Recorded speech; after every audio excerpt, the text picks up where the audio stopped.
Belum, Bu. Toharoh, toharoh. Menurut istilah,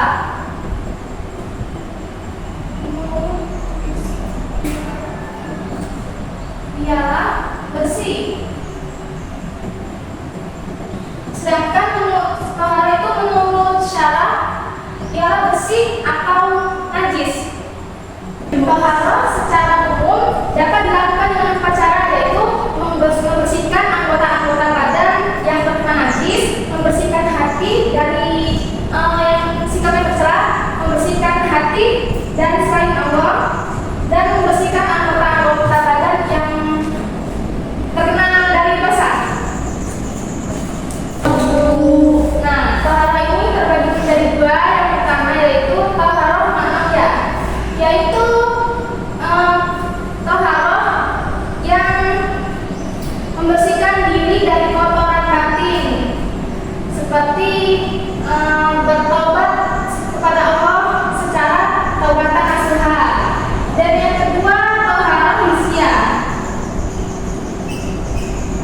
Toharoh hissiyah.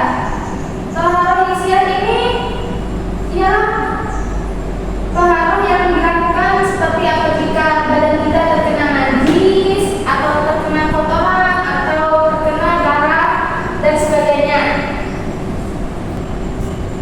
Di sini ada yang tahu macam-macam air untuk toharoh, beberapa macam? Tidak tahu, Bu. Ya, di sini ada beberapa macam air yang bisa untuk mensucikan, yaitu air langit, air hujan, sumur, air mata air, air langit, air sungai, air laut, dan air embun. Misal kita misalnya lagi berpergian, cuman kita tuh tidak menemukan sama sekali air. Ada air, hanya air embun, tapi bisa walaupun sedikit itu bisa mensucikan. Kalau di antara ini tidak ada sama sekali, kita bisa bertayamum. Ada yang tahu tayamum? Tidak tahu, Bu. Nah, tayamum itu bersuci tanpa menggunakan air.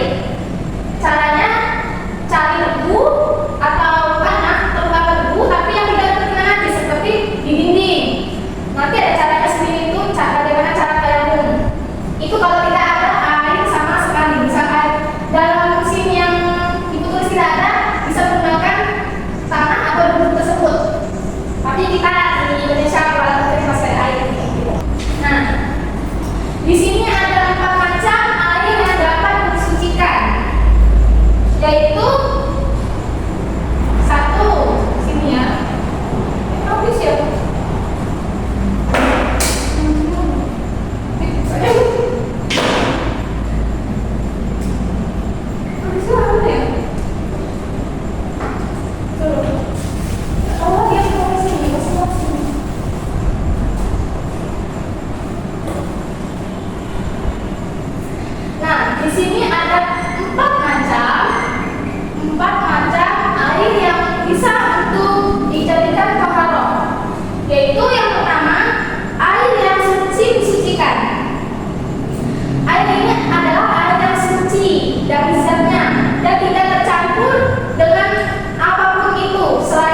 ini terbagi menjadi 3, ada yang tahu nggak?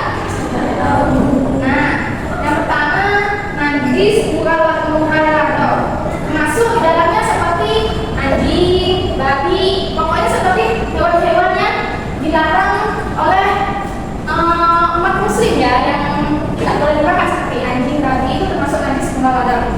Nah, yang kedua najis mukhafafah. Najis mukhafafah ini ialah najis air kencing anak laki-laki yang belum memakan makanan kecuali air susu ibu. Kalau bayi perempuan dia najis, cuman hanya bayi laki-laki. Tapi yang belum makan hanya minum air susu ibu. Nah, yang ketiga najis mutawasithah. Najis mutawasithah merupakan najis yang bukan termasuk atau kategori yang najis buah tadi. Ini najis mutawasithah, dia seperti darah, muntah, nanah, satu kotoran dan sebagainya. Sedikit lagi.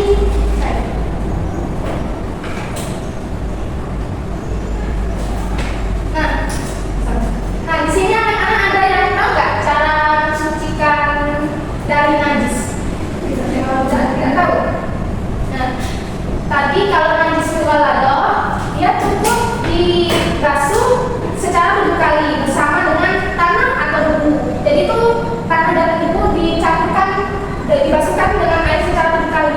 Biasanya itu bila terkena misal piring kita itu terjatuh oleh anjing, kita baru tahu piringnya bisa keluar, pasti terus ada seperti airnya itu kita basuh secara 7 kali dengan tanah atau debu dicampur dengan air selama 7 kali. Terus najis mukhafafah.